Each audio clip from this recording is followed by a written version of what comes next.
have to rise to the occasion. You have to learn concepts you weren't familiar with. You have to sit down and confront that bank statement. You have to think about your life and what really matters and what's your enough point. And so sometimes you think, all right, well, that's not possible for me. But as you start the journey, you realize, wow, like the possibilities are opening up in a way I never saw before because I didn't have enough information at the beginning or the start of it. I didn't know enough. T-minus 10 seconds. Welcome to the Journey to Launch podcast with your host, Jamila Souffrant. As a money expert who walks her talk, she helps brave journeyers like you get out of debt, save, invest, and build real wealth. Join her on the journey to launch to financial freedom in 5, 4, 3, 2, 1.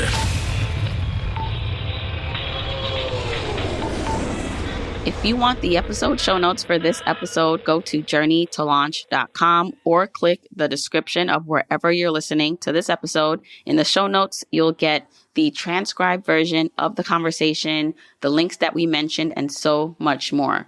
Also, whether you are an OG journeyer or brand new to the podcast, I've created a free jumpstart guide to help you on your financial freedom journey. It includes the top episodes to listen to, stages to go through to reach financial freedom, resources, and so much more. You can go to journeytolaunch.com/jumpstart to get your guide right now. Okay, let's hop into the episode. Hey, journeyers. Welcome to the Journey to Launch podcast. I'm your host, Jamila Souffrant, and this is going to be a solo episode, and I will be sharing more about my experience running the Reggae Marathon in Jamaica that I just did last week. Well, if you're listening to this in real time. And I'm also going to be sharing 10 lessons and takeaways that I learned or received on this journey to preparing for the half marathon and how it relates to the financial journey and life journey. So I do believe that this will be helpful to you, even if you do not like running, don't plan to run. There were so many similarities in which I was able to draw lessons that I hope can help you on your journey. But first, I do want to just talk a little bit about the race and my experience in Jamaica and why it was so special for me. And then we will get into the tips. So first off, I was so excited to be a part of the Reggae Marathon this year. The Reggae Marathon is essentially a long-distance road race in Negril, Jamaica. And it has been going on since 2000. So this was its 24th year. And they have different distances you can do. They have the 5K, which is 3 miles, 10K, which is 6.2 miles, and the half marathon, which is 13.1 miles. So my friend and I ran the half marathon. And if you want to check out more about the Reggae Marathon, go to reggaemarathon.com. They're going to have the race again next year. I see it's going to be December 7th, 2025. And for me, this was so special for so many reasons because one, the race fell on basically almost to the day of the year anniversary release of my book, Your Journey to Financial Freedom. So my book came out December 5th, 2023. And this year made a year that I was able to run the race in my home island of Jamaica. So I was born in Jamaica, left when I was a baby, but still have family there, have brothers there. My sister lives in Kingston, and I used to go to Jamaica every summer.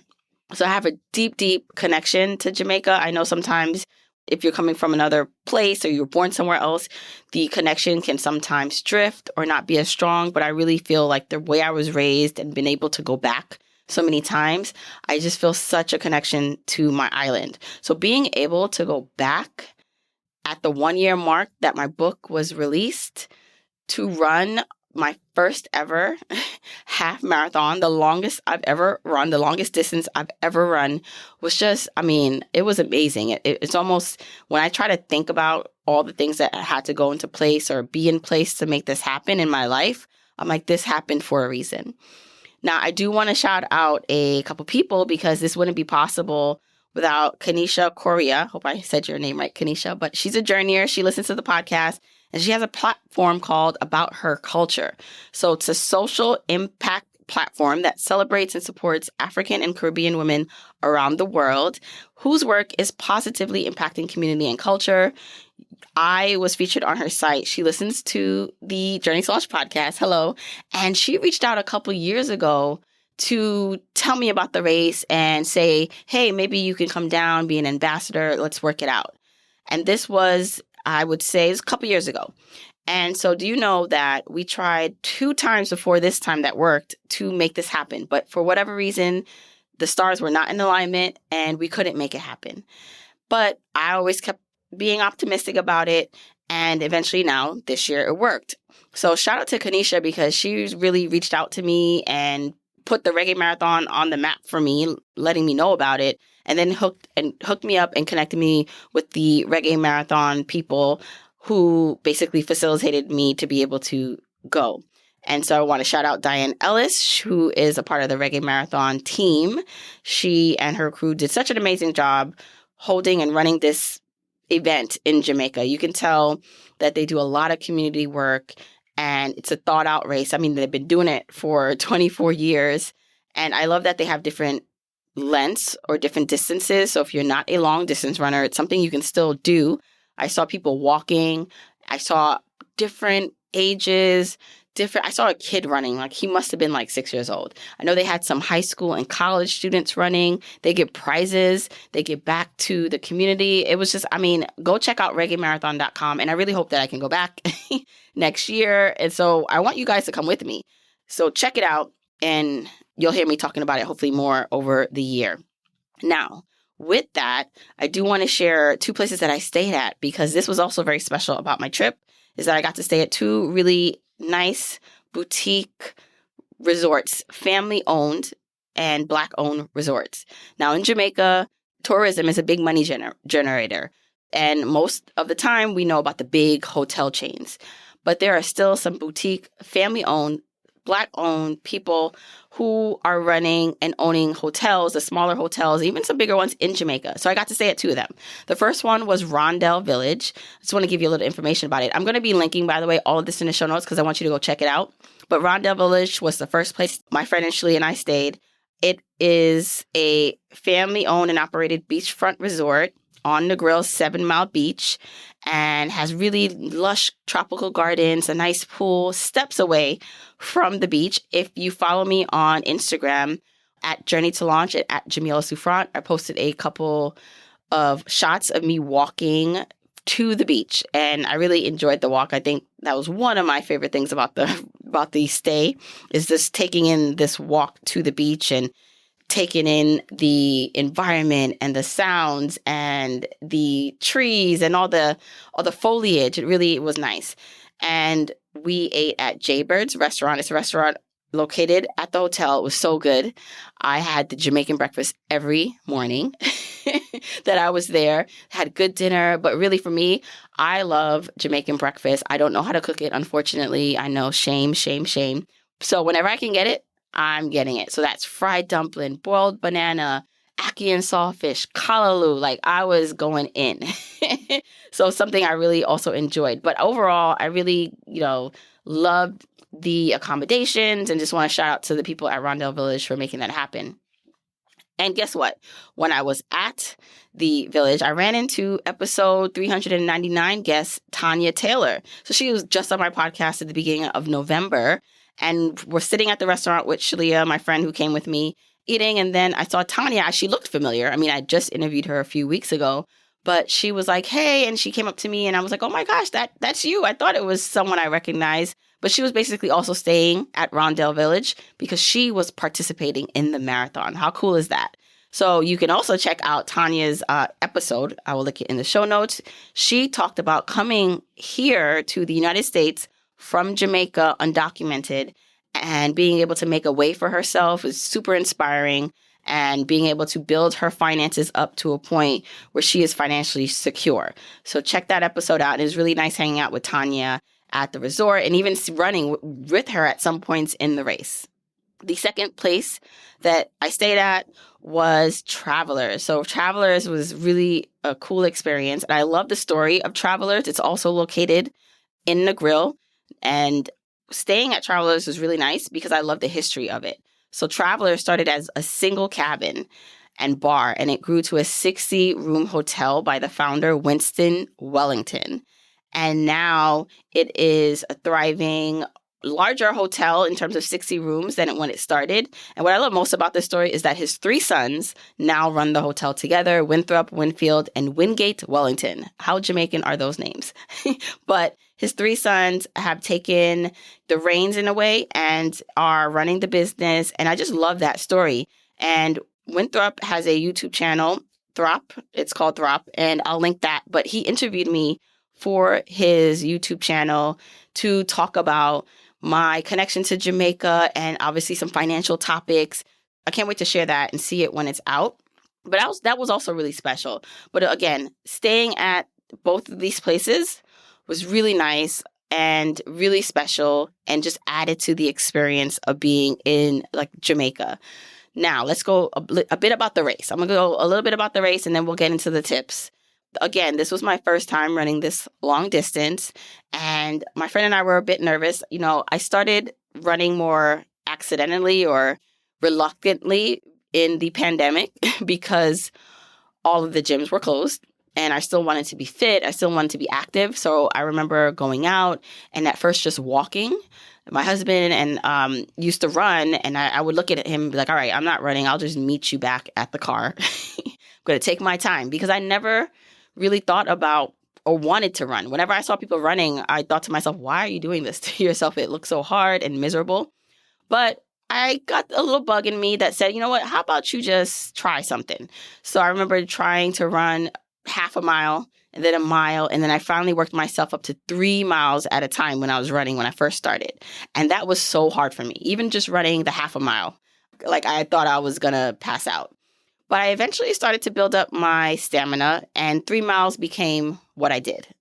Just, you know, I'll do my 3 miles. As soon as I heard the voice that's tracking the mile say 3 miles, I stopped. I said, all right, I'm done. So when Kenesha first reached out to me and said, oh, there's an opportunity maybe for you to run at this race and they have longer distances, I said to myself, now if this works out, I'll train to run longer.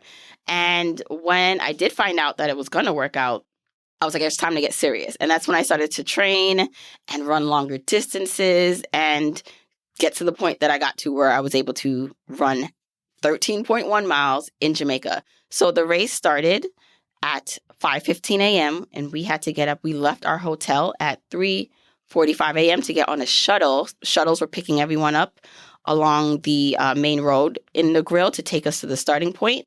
And it was such a vibrant, lovely energy. Like you felt it. You felt the energy while you were there to be excited to run. Everyone's super nice. And I mean, these are people from all over the world. Like I said before, different ages, races, different countries that came to Jamaica to run this race. And we started at night. So 5:15, it's dark, which is good because that means we don't have to be running in the sun for the majority of the run. And then basically, depending on how fast you run, though, we did end while the sun was up. So it was challenging, but probably one of the most rewarding experiences that I have done this year. I feel like it's like the highlight of my year was being able to do this race. And so again, I'm so just thankful that it was able to happen. I'm going to link Rondel Village in the show notes, but you can go to rondelvillage.com if you want to check out the accommodations, and also Travelers, which is tbr.travel if you want to learn more about them. And then just follow me on Instagram if you're not already, or check out my Instagram, depending on when you listen to this. I'll post just some pictures about both places and more of my outtakes from my Jamaica trip. Okay, now I want to get into the lessons and things that I've learned that really just solidified and the themes I pulled out from training for this race and running the race and how it relates to your financial journey and just life journey. So there are 10 points. Let's get into it. Point number 1, or lesson 1, have patience. And when the time is ready, when you are ready, the opportunity will appear. When the student is ready, the teacher will appear. saying that I love, because there will be disappointments. There will be things that don't happen the way you want. They're probably happening to you right now, and you're wondering, why can't I have what I want now faster? Why can't I have more money now? Why can't I have that job now, pay off the debt? Or maybe just something didn't work out in your favor. And that is true. You can be disappointed, but just know that things are more than likely. I like to believe things are always working out in my favor, even when it doesn't feel like that. And when I think that way, even the disappointments, while I take them in, I say to myself, well, maybe it wasn't the right time. And even when I look back for the race, I wanted to really run the race last year because it was the weekend before my book came out. And I thought, how amazing would that be? Like, it would be such an exciting week. I'd go to Jamaica, run the race over the weekend, and then fly back. And my book will be out that Tuesday, where I'd have my album release, my book release party.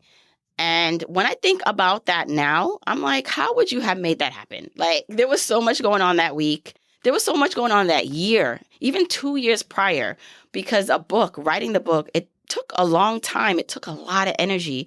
And so I don't think that I would have had the bandwidth to train for this race if it would have happened when I wanted it to happen 2 years ago or last year. Because when I realized that it was going to happen this year, I got really serious in the fall about training, started running longer distances, which takes longer. You know, I'm not a fast runner. So it takes a while when I'm training, when I'm running. And so this was the perfect year for it to happen. And I'm so glad it didn't happen back then. And so there are things happening in your life that you want to happen now, but listen to me, you may not be ready for the opportunity, or it's a reason why it's not happening yet. And then just to add on to that, don't block your blessings when things don't work out for you. So in this instance, or in this case with the race, when things kind of fell through for the couple years that it didn't work, it was fine. You know, even though I was disappointed, I would still keep in contact with Kanisha and say, okay, well, thank you for trying. Let's try again next year. And so stoking kind of like the fire or the embers, if that's the right way to say it, watering the seeds, you know, being still positive with people, even though things are not going my way, essentially helped me, because instead of maybe not responding to her or being upset that it wasn't happening, I was like, you know what? Like, it's fine. It's happened when it's supposed to happen. And because of that, the opportunity came back around to me. So when things are not going your way, still, you know, keep your composure. You just never know when that person will be able to help you out, will be able to connect you to where you need to be. So that was number one. Number two, set your goals and intentions to be higher and more ambitious than you think you need them to be, because then you will rise to the occasion. This for me is especially true when I'm thinking about the financial independence journey. I always say that trying to achieve financial independence is a moon goal. It is a big goal, thinking about being able to have enough money. So the definition of financial independence in the way that I speak of it in the FIRE movement terms, financial independence, retire early, is having enough invested, having enough income from your investments to pay for your living expenses so that you don't ever have to work again if you don't want to. Now that is a big goal. But I think it's a goal worth embarking on, even if you feel like it's so far away or not achievable. Because what happens is when you set a goal that high, you are going to find a way to move forward, even if the steps are smaller than you like. And I say that, think about it this way. Let's just say you did some calculations, and if you need the calculations, they're in my book. But you essentially need to think about, okay, how much do I need to pay for my expenses? The quick rule of thumb, by the way, is 25 times your annual expenses gives you a nice little chunk of money. And that amount is what you'll need to essentially reach financial independence. Now, let's just say you calculated your number and you need $5 million, depending on your expenses, and you want to reach financial independence in 15 years. And you're like, oh my gosh, that feels like so hard, especially depending on your starting point. But you say, you know, I'm going to give it a go. And you give it a go and you try your best. And in 15 years, instead of that $5 million, you only have, and I say that in quotations, $300,000. Now, is that anywhere maybe close to what you really needed or want? it's not bad, but it's not there. But guess what? It's more than you would have had if you did not start. Because maybe if you didn't start and try and apply yourself, you'd have 0. So I really do think that setting big, audacious goals are very important. And not that you can't have small ones, because the small ones are very important to really get you through and give you that momentum. But setting them to be more ambitious allows you to rise up to the occasion and push yourself in ways you didn't know was possible. And I definitely felt that with training for this race. At one time I thought, listen, 3 miles is it. And before that, I thought 1 mile was it. But now that I'd set my sights to running 13 miles, I started realizing I was setting my 5-mile goals and my 8-mile goals, and I would pass those earlier goals or things I thought I couldn't, that it was so hard for me to do. Now, it's not to say that that was easy. It was still very challenging. But because I had set the goal so much bigger than what I was comfortable with, I was able to rise to the occasion. So set big goals. It's okay to set big goals, and you'll be surprised at how far you reach. Lesson number 3, you need to immerse yourself in the community and around the people with the traits and accomplishments that you want to adopt or you want to achieve.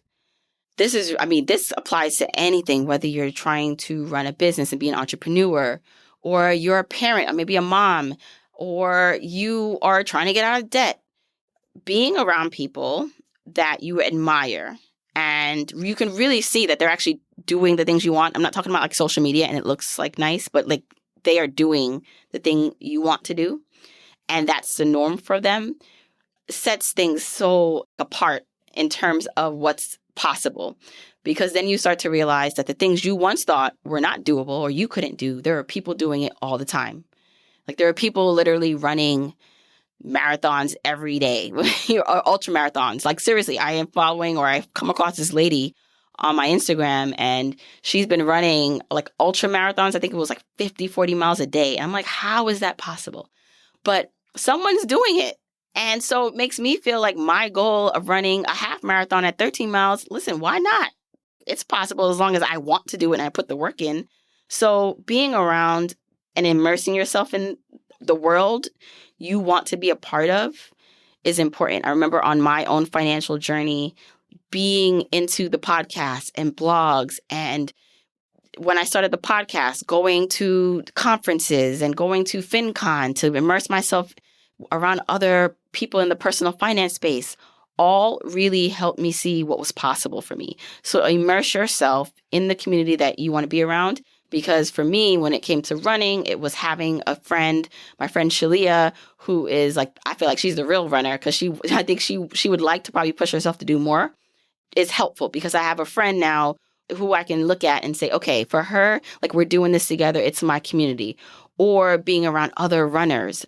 It's such an energy booster and changes and shifts your mindset. Hey, Journeyers, if you are loving this podcast, then you will love my book, Your Journey to Financial Freedom, a step-by-step guide to achieving wealth and happiness. I wrote this book for you. This book is for you if you want a clear and enjoyable path to having more money, options, and a rich life. This book is for you if you hate your commute and the fact that you need to seek approval or permission from a boss. I hated that when I worked. This book is for you if you weren't born into wealth, you didn't marry rich, or win the lottery, but you still want freedom. This book is for you if you're at a crossroads, a major decision or event is imminent. Maybe a career change, marriage, starting a family. Pressures are reaching a tipping point, and the discomfort and the desire for more can no longer be ignored. And this book is for you if you find yourself zoned out at meetings, looking out the window or daydreaming about the life you truly want. So go pick up Your Journey to Financial Freedom.com so I can show you how to map out how to get from where you are today to where you ultimately want to be and enjoy the journey while you're on the path. Head over to yourjourneytofinancialfreedom.com to see where you can pick the book up. It's available on Amazon, bookshop.org, Barnes & Noble, your local bookstore, everywhere. Go to yourjourneytofinancialfreedom.com to get the book now. Lesson 4. Don't let the exterior of things or your assumptions about people fool you and make a fool out of you. So by that, I mean, when I was running or just in the race in general, there were different types of people. There were older people, people of all different sizes, and people who were running faster, people who were walking. And so if I were just to look at and try to compare or make an assumption about somebody, about how fast they were or how good I was doing or not doing, that wouldn't necessarily be a fair assumption because I have no clue about what they really can do, their starting point, the distance they're running. Maybe we're running totally different distances. And so it's really important not to judge the exterior of things, not to make assumptions or try to impress other people at your own detriment. So, for example, I definitely felt the energy, right? Running in the marathon and felt like, okay, I think that's partly what helps in running is running with other people. So you do feel encouraged. But if I was trying to think like, oh, I don't want to get past or I want to run faster and I could like push myself too hard and burn myself out where I couldn't finish the race maybe, right? I have to run my own race. And so when you assume things or you don't know the full story about things, you can put yourself in a predicament where your mindset is off because the things that you know are not the full story. And so don't let the exterior or assumptions fool you about other people, and don't let what you think people are going to think about you change how you want to behave and operate. That comes with material items. That comes with maybe, okay, I think a lot of times, I know for the kind of freedom that I talk about, it's more silent. The kind of wealth that I'm talking about is not necessarily a very out loud wealth. It's not something you can necessarily see and make a snap judgment about. Maybe if you're paying real attention, you can. But what I mean by that is you can look at someone's car and assume they don't have money because maybe they're driving a beat up car. You can look at someone who's driving a nice car and assume maybe they have it together. But that's obviously not the case, because you don't know what that person has in their savings, if they have debt in their investment account. And that goes both ways. Just because someone has a nice car doesn't mean that they're in financial trouble either. But the type of wealth and freedom that we want to achieve is not going to be things people are going to be able to see right away. It's going to, I think, be shown in how happy you are, the kind of time you can take. Like, can you take your time in the day and control your day versus people controlling it for you? Like, that is the kind of wealth that you can't pick up. And so being able to be very intentional about not letting your assumptions trick you into judging someone or having their judgments impact your own journey. So that was number 4. All right, lesson number 5.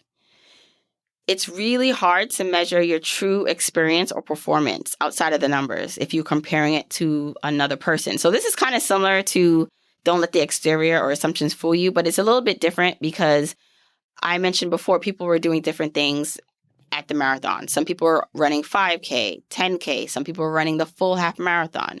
Some people were walking. Some people were running and then walking and then running again. Like we have, you don't really know. And if you were to compare yourself, you might think, oh, I'm doing better than that person. They're not doing as well as me, or I'm ahead of them. And then they pass you. And then now, so really, when you're thinking about your financial journey and life journey, you might see people what seems like they're ahead of you. And especially with social media now, we're getting all these cues and this almost, it's almost like a stream of, I wouldn't say consciousness, but like we're being really sold a lot of things, whether it is from corporations and in media, and then just we sell each other a lot of things, just images and facades on social media, and then we're all accessing it and seeing it, right? And so you may not understand or know what tools a person had to help them get to where they got. And then you're comparing your own journey to that and wondering why can I get ahead faster? Or why can I pay off this debt? This person looks like, they got it together. And you don't know. So your experience, your journey is truly uniquely your own. Now you can draw on inspiration and lessons, like I'm saying now, obviously, if it's going to help you. But be careful to not let any of the negative things that sometimes come up when we are looking at other people's lives and their journeys get you down to a point where you feel like you're not doing well enough or you can't make your goals. Because again, everyone has different starting points. Everyone has a different situation. Let's just say my $100,000 salary, if we're comparing salaries to someone else's $100,000 salary with no kids, is different. Or no debt, it's different. Everything is just individual to our own journey. Lesson number 6, energy. Energy is so important. Energy and momentum on this journey is really, really key.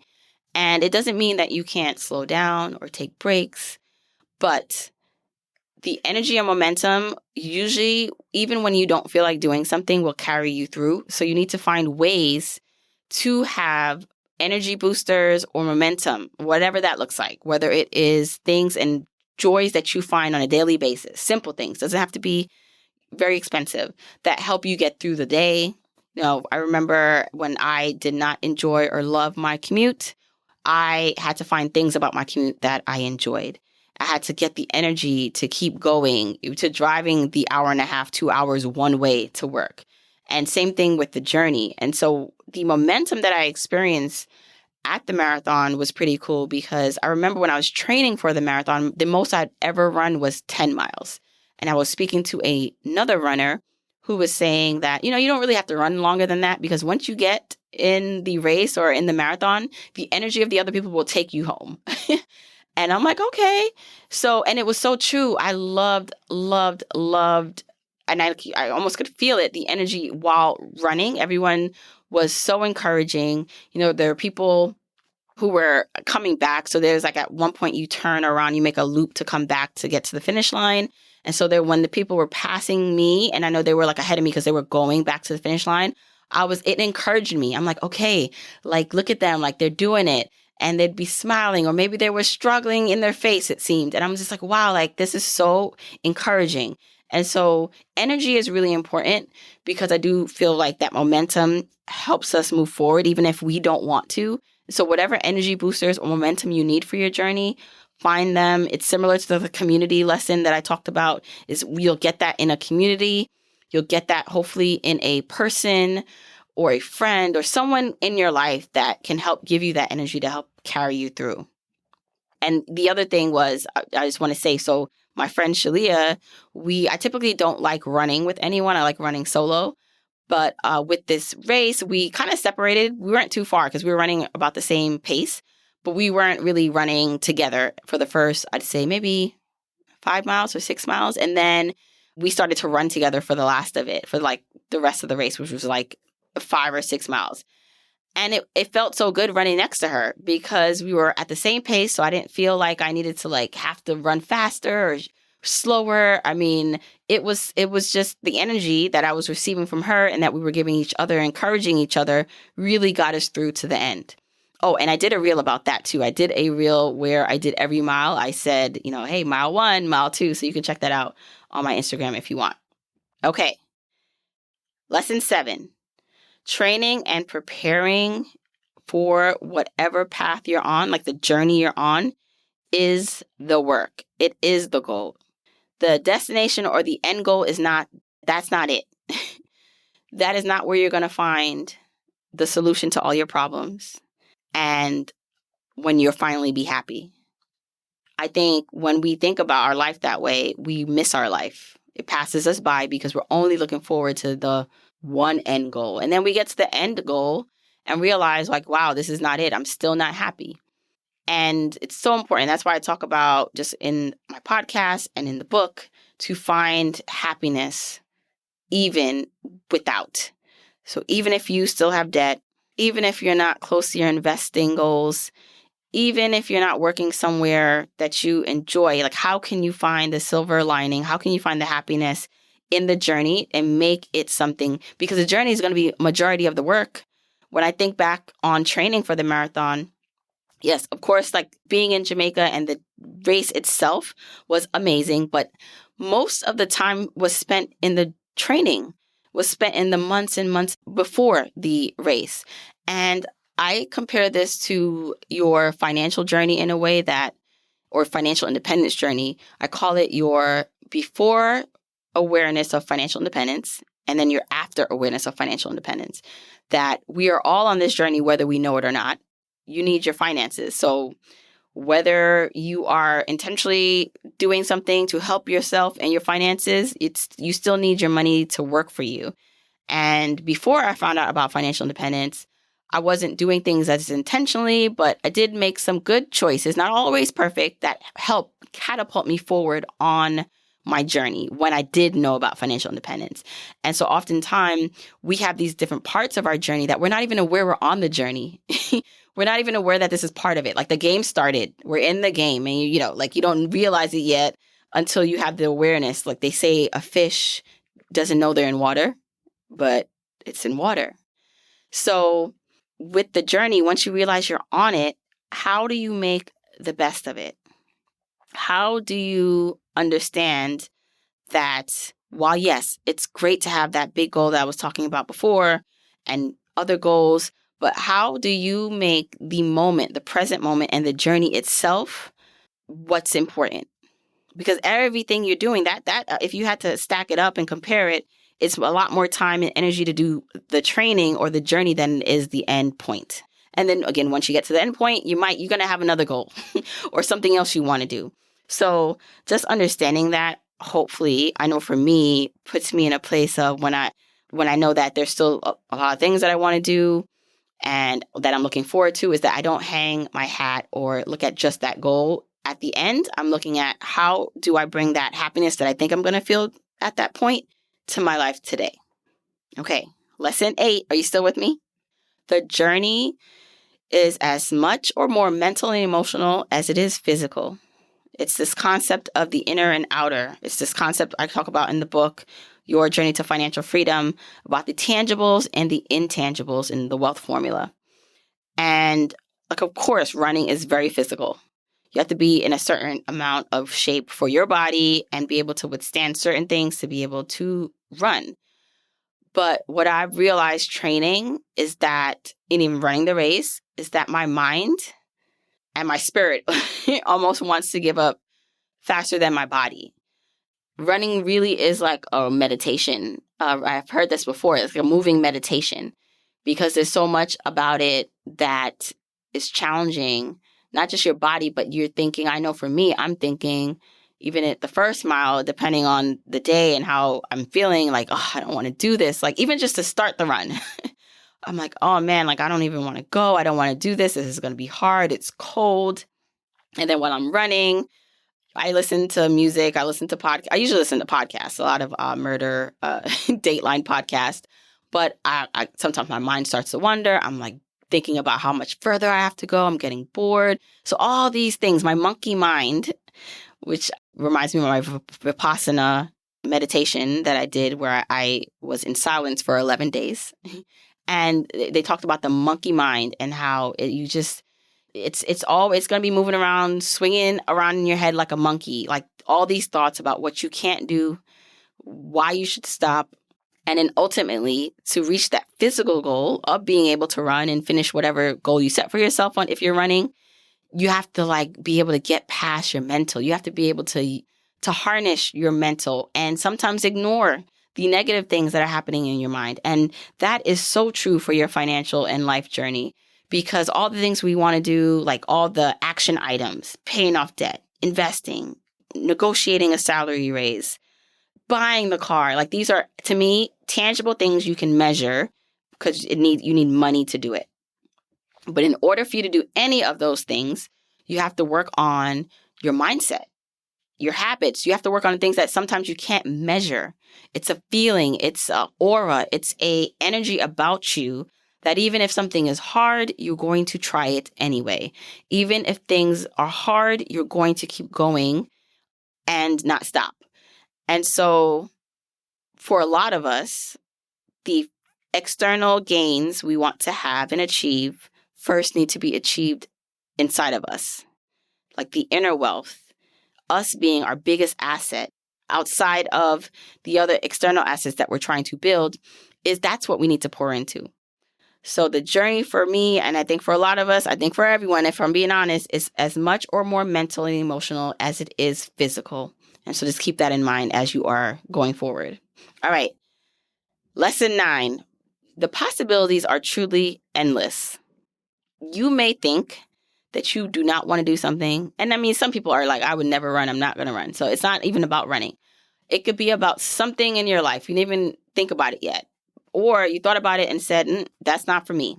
But if you gave it a chance, like if you don't really want to do something, you just don't do it, right? But if you really gave it a chance and understood, okay, am I not doing this because I don't think I can and I'm afraid to try? Or is it something else? But once you give it a go, I believe the world opens up for you and opportunities open up for you like never before. That's why I think the journey to financial independence is not just a financial benefit. It's a life benefit because of the person you need to become in order to achieve your goals. Meaning you have to rise to the occasion. You have to learn concepts you weren't familiar with. You have to sit down and confront that bank statement. You have to think about your life and what really matters and what's your enough point. Like there's all this reflection and work that has to be done when you start a journey. And so sometimes you think, all right, well, that's not possible for me. But as you start the journey, you realize, wow, like the possibilities are opening up in a way I never saw before because I didn't have enough information at the beginning or the start of it. I didn't know enough. And this is so true for my running journey and life journey, because in the beginning, I thought I'd never run more than 3 miles. I was like, this is it. And then this opportunity came and I was like, this is perfect way to challenge myself and to celebrate Home Island and the book and all these things. And so you just never know what's possible for you. Even when I talk about quitting my job, I had set the goal to reach financial independence in 7 years when I first started. And realized really quickly that I did not want to wait 7 years because of all the things that I was juggling. And I was able to quit my job a lot earlier than that 7-year mark and do what I'm doing now. Do this work, share my ideas, write a book, all these amazing things while raising my family, hanging out and doing all the things I need to do as a mom, as a wife. Like this, I could not have imagined. I mean, in my wildest dreams, I could have imagined it, but I didn't know it would happen this way because what I thought I could see, like I couldn't really see because I had to start first and I didn't know the possibilities, but they are truly endless. And so I would just say that if there is something that you want to do or you don't know you want to do yet, to keep following the next best step in front of you because you just never know what's possible for you. You just have to start. All right. 10, we're at the final lesson. I feel like I can literally talk and give lessons about so many things as it relates to running and preparing for this race and then just the financial journey. But I really do believe in serendipitous, full circle moments, that things are not always accidental. I believe in the magic of life. I believe in a higher power. And so it depends on what you believe in, right? But I think once we start to find and appreciate the blessings in our life, to know that we are connected to something bigger than us, to feel like that the things happening around us are working to help us, then I think life, the joy that we're searching for, that we want, you'll see it every day. Because the fact that you're listening to this is a miracle. The fact that you were born, of all the, the combinations of your mom and dad being able to bring a child into this world, here you are. And I love to find that in my life and find the full circle moments, find the coincidences that are not really coincidences, but it's like, wow, this is confirmation that I'm on the right path. I could not have planned a better 1 year kind of anniversary of my book being released and going back to Jamaica to run, like than the timing of this trip. Or that someone who happens to be a journeyer and listens to the podcast knew someone and could connect me to be able to be a part of this race. Seeing Tanya from earlier episode in the podcast, I saw her at the resort. And I'm like, look at that. How amazing is that? Being able to, one of my sisters She was in Jamaica at the same time, so we saw each other really for a few hours one day while I was there. My other sister who lives in Kingston came to see me.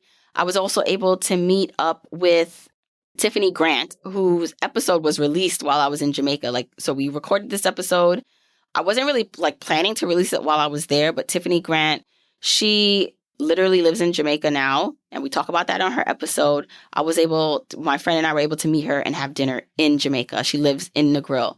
And I just thought that was so special that all these things were moving in alignment and becoming what I feel like is the beauty of life, that these things are happening to us and for us. And when we can notice that, when we can appreciate that, I think it happens more for us. And so to know that about your journey, I think is really special because it gives you hope. It keeps you optimistic even when things are not always going your way, but realizing that the magic is happening. The blessings are happening. You believe in God, he's working in your favor. All right. Wow. Okay. So those are my 10 lessons or 10 takeaways from training and running in my first half marathon in my beautiful home island of Jamaica. If you want to check out the Reggae Marathon, go to reggaemarathon.com. I see on their site, it says the next race next year is December 7th, 2025. So look, you got time to train. And hopefully I'll be there next year and you guys can run with me. Oh, I did see, here's another cool moment that happened. When I crossed the finish line, there was another journeyer there. She was at the end, but she just said really quickly to me, she's like, oh, I'm so glad you did this. I listened to your podcast. I'm a journeyer. And we hugged, we were kind of sweaty, but I was just wow, look at that. Look at that. And so I hope that this podcast episode and the tips helped you. If you want to see any of, the things I talked about, whether it was my stay at Rondel Village or Travelers or just the race, check out at Journey to Launch at Jamila Souffrant. I posted some content already. I'm posting some more stuff. And if you did get something from this episode, share it with someone. The podcast has been around since 2017, which I can't believe. And one of the things I did not mention that I need to mention is that, one, the Jamaican Gleaner, which is the biggest newspaper, I believe, in Jamaica, did feature the Reggae Marathon and mention me in the actual article, which I thought was pretty cool because I'm wow, look at this. And if I can just read what it said, I did provide this quote, but I want to read it to you. Among those participants this year is Jamila Souffrant, a Jamaican and Reggae Marathon brand ambassador who will be running her first half marathon. The milestone coincides with the first anniversary of her debut book, Your Journey to Financial Freedom. And this is me in the quotation saying, not only is this my first half marathon, but it also serves as a celebration of my book anniversary. It feels amazing to return to my island home where I was born, a true homecoming and full circle moment. So that was pretty cool to be featured in the Jamaican Gleaner.